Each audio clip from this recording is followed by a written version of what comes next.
Assalamualaikum warahmatullahi wabarakatuh. Jumpa lagi dengan saya Pak Zulfikar di mata pelajaran TIK kelas 9. Apa kabar kakak-kakak kelas 9 semuanya? Mudah-mudahan hari ini bersemangat belajar dan diberi kemudahan dalam belajarnya ya. Oke, kita akan lanjut. Pada materi hari ini adalah tentang perangkat jaringan komputer. Sebelum lanjut, kita intro dulu ya.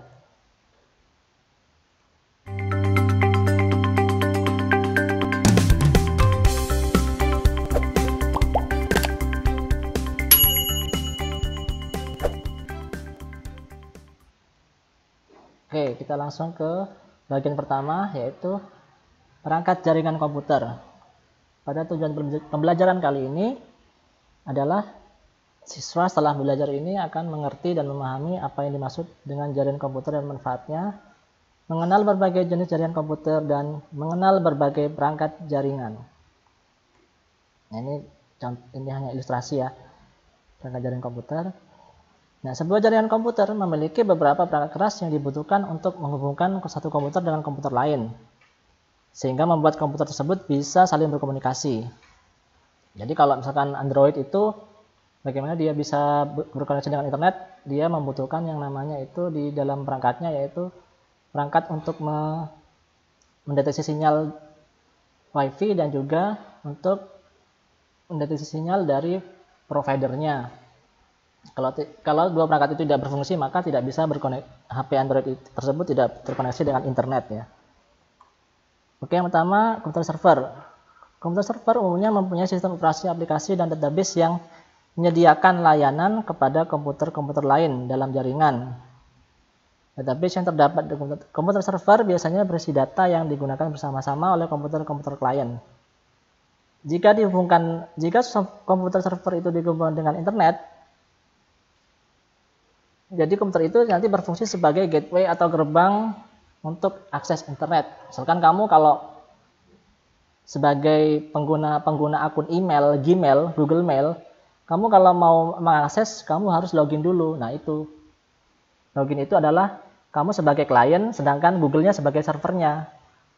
Google server itu yang menyimpan data-data email akun para klien yang punya akun Gmail. Misalnya seperti itu ya, kalau kamu mau masuk ke servernya Google, kamu harus login dulu. Contohnya seperti itu. Kalau jaringan itu dikoneksikan ke internet. Yang kedua, komputer klien. Nah, komputer klien ini berada dalam sebuah jaringan komputer yang digunakan oleh pengguna atau user untuk mengakses data dan informasi komputer klien yang menerima layanan dari server. Ya, pengguna lah, user atau pengguna yang ingin mencari data di server ya. Jadi komputer klien itu bisa berupa PC, laptop, ataupun perangkat-perangkat lain seperti Android dan lain sebagainya. Ini user ya, klien. User yang mau mengakses data ya. Terus yang ketiga atau C adalah kartu jaringan. Bisa disebut juga dengan LAN card. Adalah perangkat keras yang dipasangkan di motherboard komputer atau juga laptop. Nah, perangkat ini terdapat di perangkat komputer atau laptop. Nanti ini adalah di lubang ini nanti akan dihubungkan dengan kabel agar bisa berkomunikasi dengan komputer yang lain ya. Ini ada lubangnya seperti ini, bentuknya seperti ini. Kemudian hub yang D berfungsi untuk membagi sinyal data dari LAN card. Juga berfungsi sebagai penguat sinyal, memungkinkan sebuah kabel dari komputer server dihubungkan ke beberapa komputer klien. Nah, nanti ini kan servernya. Maksud saya LAN card-nya ya. Di dalam komputer atau laptop ini nanti kabel dari sini dihubungkan ke sini. Dihubungkan ke sini. Semua komputer user atau laptop user itu dihubungkan dengan hub yang ada di lubang-lubang ini ya.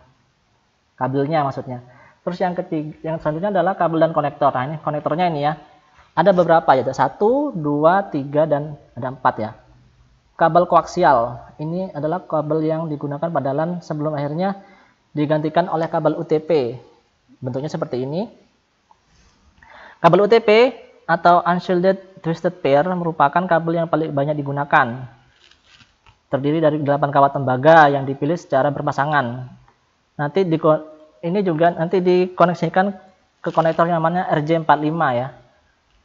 Nah, ini contohnya kabel UTP seperti ini. Tidak ada pembungkusnya di satu pasang yang dibelitkan ini ya. Ada 8 kabel. Satu pasang kabel itu terdiri dari 2 dan tidak ada pembungkusnya. Kalau STP ada pembungkusnya. Nah, kabel STP itu sama dengan kabel UTP, tapi dia ada pembungkusnya di sini di bagian setiap pasangan pilin kabel yang dipasangkan itu ya. Kan ada 8 nih, 8 kabel juga sama. Dalam setiap pasang kabel tuh dia ada pembungkusnya seperti ini.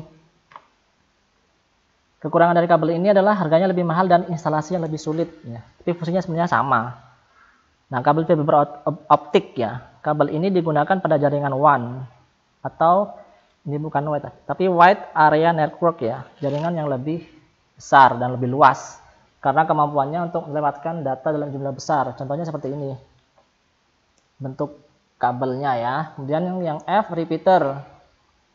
Kalau jarak antara dua komputer di jaringan yang dihubungkan tersebut biasanya dibatasi sampai 100 meter, jika lebih dari ini maka yang terjadi adalah mengganggu komunikasi antar komputer dan tidak stabil sinyalnya ya, sehingga rawan ada gangguan, entah tiba-tiba terputus sendiri atau menyambung lagi dan sebagainya. Jadi ada gangguan yang tidak stabil, maka dibutuhkanlah perangkat yang namanya repeater ini ya, untuk memperkuat sinyal agar komputer klien tuh bisa berkomunikasi dengan lancar dengan server ya, atau dengan WiFi yang jaringan yang ada di dekat daerah tersebut atau di ruangan tersebut ya.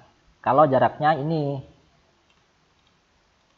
lebih dari 100 meter ya, karena nanti kalau lewat dari ini jaringannya tidak stabil. Ini contoh perangkatnya. Terus yang ketiga adalah bridge. Bridge ini adalah perangkat jaringan yang digunakan untuk menghubungkan sebuah jaringan LAN dengan jaringan yang lain.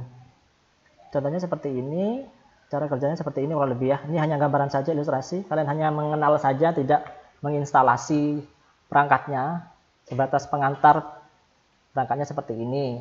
Cara kerjanya nanti seperti ini ya. Dia menghubungkan misalkan jaringan LAN 1 dengan LAN B, dia dihubungkan dengan namanya bridge ya. Misalkan LAN di SD, jaringan LAN di SD dihubungkan dengan jaringan LAN di SMP, itu konektornya itu medianya menggunakan bridge. Kabelnya agak panjang berarti ini yang dihubungkan ke sini ya. Terus yang ini router berfungsi untuk mengatur aliran data dari satu jaringan ke jaringan lain. Jadi ini yang mengatur aliran data. Misalkan kalau WiFi itu aliran paket datanya ya. Jadi misalkan dalam satu kantor itu yang mengakses berapa orang. Ya, dia itu inilah alat yang mengatur akses data yang bisa dipakai ketika WiFi itu dipakai bersama-sama. Makanya dalam suatu jaringan WiFi dalam suatu tempat itu, kalau dipakai bersama-sama dan yang memakai banyak, misalkan sama-sama memakai Zoom atau mengakses semacam layanan streaming kayak Zoom atau YouTube, akan terjadi suatu ketidakstabilan ya, karena memang untuk data paket yang dibutuhkan untuk telekonferensi atau webinar conference seperti Zoom dan sebagainya itu dibutuhkan paket data yang cukup besar dan stabil. Kalau digunakan bersama-sama, kemungkinan salah satu pemakainya itu akan tidak stabil ya. Begitu ya. Jadi memang juga tergantung dengan bandwidth atau aliran data yang disediakan oleh providernya begitu ya. Jadi inilah yang mengatur ketika misalkan dalam satu komputer atau dalam satu ruangan di WiFi itu diakses oleh beberapa orang. Inilah yang mengatur paket data itu, berapa besarannya upload dan downloadnya yang dipakai oleh masing-masing user dalam satu tempat itu ya. Nah, firewall ini perangkat yang dipasang dalam jaringan komputer sebagai perangkat keamanan. Berfungsi melindungi jaringan dari serangan pihak luar. Untuk contoh fisik file ini kok bermasalahnya berupa ini, contohnya bisa berupa fisiknya seperti ini. Tapi firewall selain perangkat bisa juga berupa perangkat lunak yang diinstal di komputer ya. Contohnya seperti ini. Nah, ini contohnya yang ada di bawaan Windows ya. Fungsinya sama. Jadi dia bisa berupa perangkat keras atau perangkat lunak ya. Fungsinya sama untuk menyeleksi, melindungi jaringan dari serangan pihak luar ya. Oke, mungkin itu saja pengenalan perangkat-perangkat yang biasa digunakan dalam suatu jaringan komputer. Mudah-mudahan bermanfaat. Jika ada pertanyaan nanti bisa tanya di kolom komentar atau di kolom komentar YouTube, atau nanti bisa japri di WA saya ya. Itu saja. Mudah-mudahan bermanfaat. Sampai jumpa lagi di pertemuan berikutnya. Wassalamualaikum warahmatullahi wabarakatuh.